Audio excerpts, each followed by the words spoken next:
I think the main thing about having responsibility for your emotional reactions and is,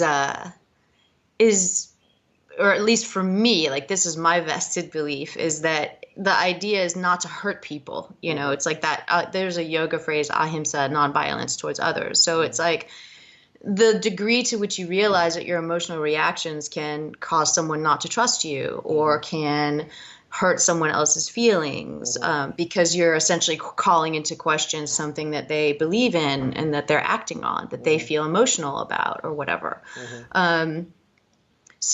But for me, the reason why I feel it's important to take responsibility for emotional reactions is to inflict the least amount of hurt on other people, you know, if it's unnecessary.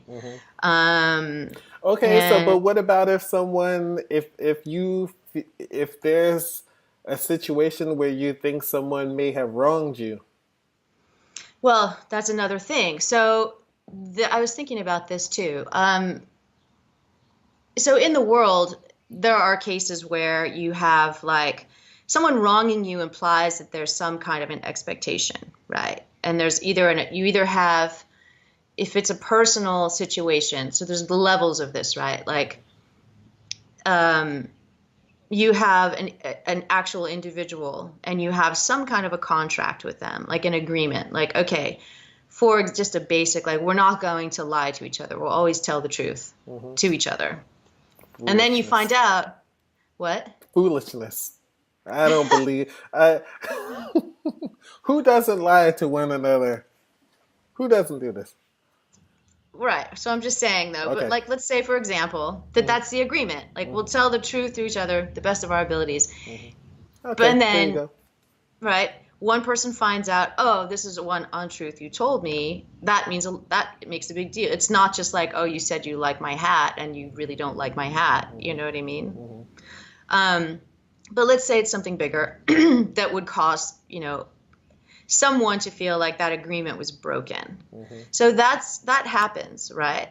So then you, as the person feeling wronged, like you feel like your agreement was broken, you still have a responsibility to do your best not to hurt the other person. So some people might be like, you lied to me. Fuck you. I'm going to, you know, whatever. Yeah. Get you know, call you names and make you feel bad or something. Right. And on the other hand, you can also just say, right, okay, I'm upset by this. This is a broken agreement.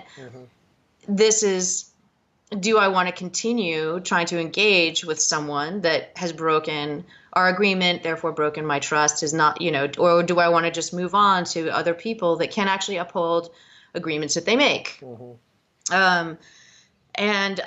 With a minimal amount of like inflicting a hurtful emotional reaction.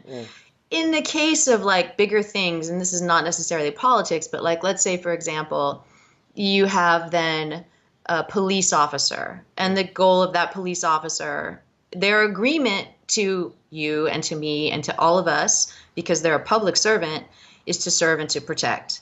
And then you find that this police officer is doing the opposite, not serving and protecting, say, for example, someone. You see that happen and you have an emotional reaction to that because that's also a broken contract, right? I mean, and this happens in the life. It's human, and it happens on this is like the micro scale and the macro scale of things. Or like or if there's someone saying, whoa, we're protecting dolphins, and then they're suddenly like not protecting the dolphins, or you know, whatever. There's like the different thing, and so this is an interesting thing. Like I did this training, like a meditation training years ago with the Sikhs. It was a 2-day workshop for seva, like Kriya. You're doing Kriyas, like so it's really painful. It's like the most painful thing I've ever done. You're like, you just like hold your hands up for 15 minutes. Like that's one exercise, and that shit hurt. Like it's really painful after a while. But anyway, in between these really painful, seemingly basic Kriyas, they would have like little philosophical discussion, not little, but like philosophical discussions. They were reading out context of things that had happened with Paramahansa Yogananda, who is like their big yogi. He's long dead, Okay. right? From the 20s. All kinds of Anyways, stuff is going over my head right now. Okay. it doesn't matter. I started talking to Paramahansa, and one of the students said to Paramahansa Yogananda, if we are meant to meditate and do all this work to get away from our negative emotions and come into balance, then why are we given negative emotions at all? Which is a good question, right? Like, our emotional reactions, have an effect on other people if we really indulge them.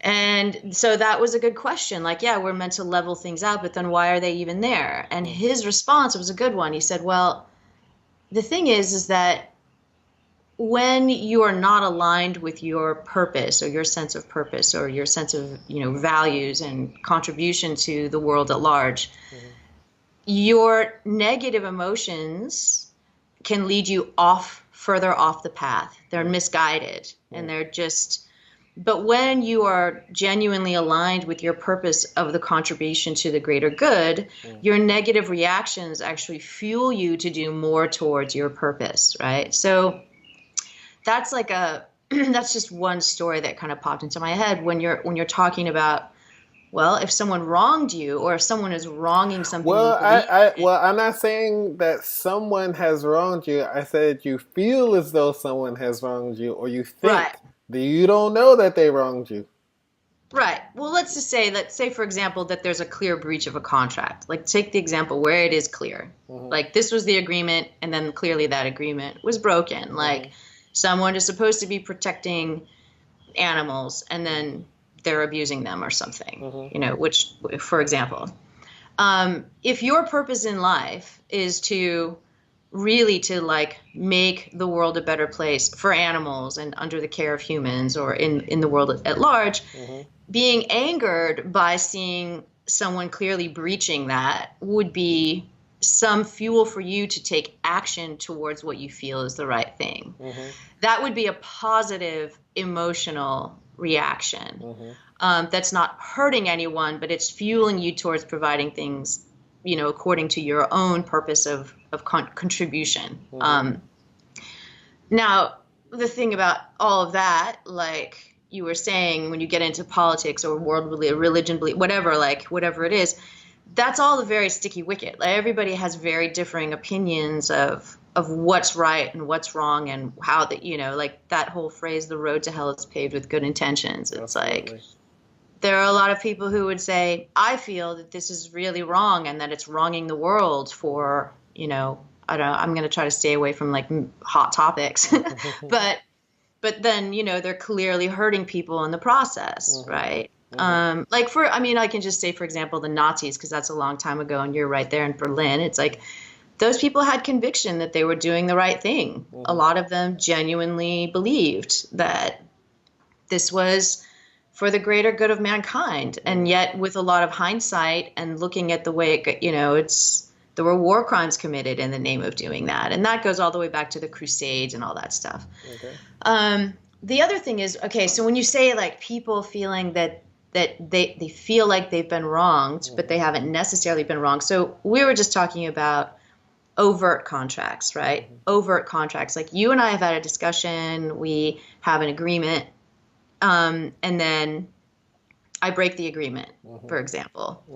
That would be, you could clearly know that I've broken an agreement with you, right?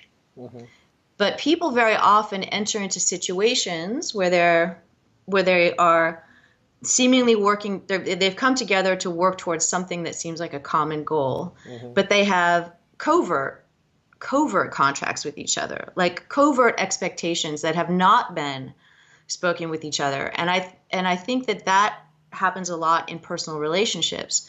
People come together saying, we come together thinking like, okay, we're going to do this, it's going to be great, da da da da.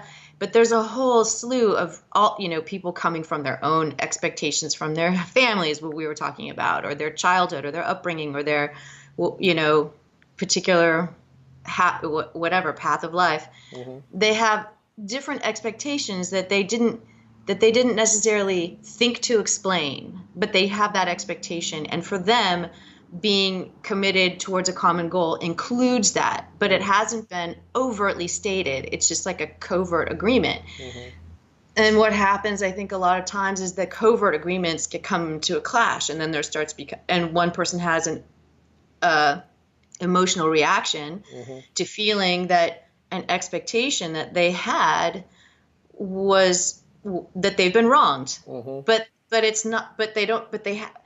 But then it's like what you're saying. Have they really? Because it wasn't actually. It was a covert contract. It wasn't. You were secretly expecting this certain thing and not overtly expecting this certain thing. You know. So then it becomes like, well, was I really wrong? And that's when you have to take stock. Like, mm-hmm. you know, personally, my responsibility is: did I have a covert expectation? Did I actually expect something more that I didn't clearly state?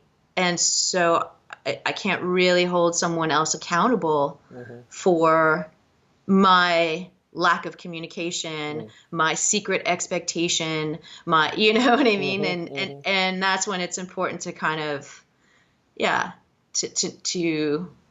to be able to have enough self-awareness to take stock of that. Yeah. You know, like, is it fair or is it not fair? But so are you able to do this like immediately in the moment, or do you do the thing where I need to step away and think about it and reflect upon it, or is this happening instantaneously where, you know what, I didn't explain it, or I didn't express that this is what I wanted or this is what I expected? I think that's a good question. I think that I think that it varies mm-hmm. in situation to situation. I think that it depends. It depends, on how emotionally invested you are in the situation. I am. I'll just speak for myself. It depends much on how emotionally I am invested in the situation to begin with. Mm-hmm. Like, for example, in a work situation, if something happens and like, you know, it's easier for me in the moment to say, okay, right, I can see why this expectation wasn't made clear and this is what needed to be explained, and kind of handle that. The thing is, I think in more emotional situations, like in love relationships or in family relationships or friendships even, sometimes you're much more emotionally invested, because generally there tends to be a lot more emotional highs that have brought you into that situation, right, to begin with. Right. And there hasn't been the context yet for explaining the like darker or more specifics of expectations and upbringing and beliefs, and like, you know, you don't really get to that until suddenly you're confronted with it. Mm-hmm. Until suddenly I'm confronted with it. At those moments, what I used to have when I was younger, or like a teenager, I was just like, dude, I was a tennis player, right? Mm. For example, I mean, just to give you an example, like, I used to throw my racket. I got disqualified from tennis events for throwing my racket over the fence, like when I would missing shots and stuff. Right. Like, I had a temper. I have a temper. Right. But then the reaction was I got disqualified. Right, so it's like I learned, like, maybe control that emotional reaction. It may not be appropriate. Right.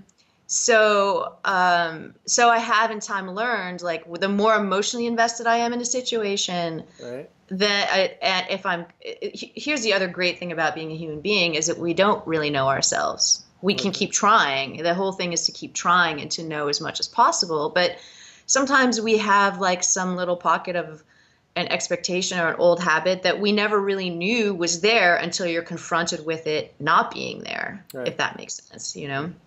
And so at those moments, depending on how emotionally invested I am in a situation, I will actually I am much better about saying, I need a minute, because I need to go figure out what the fuck is on my side. I do that. Okay. I will say that. But that's like a lot of years of practice. You know what I mean? Yeah.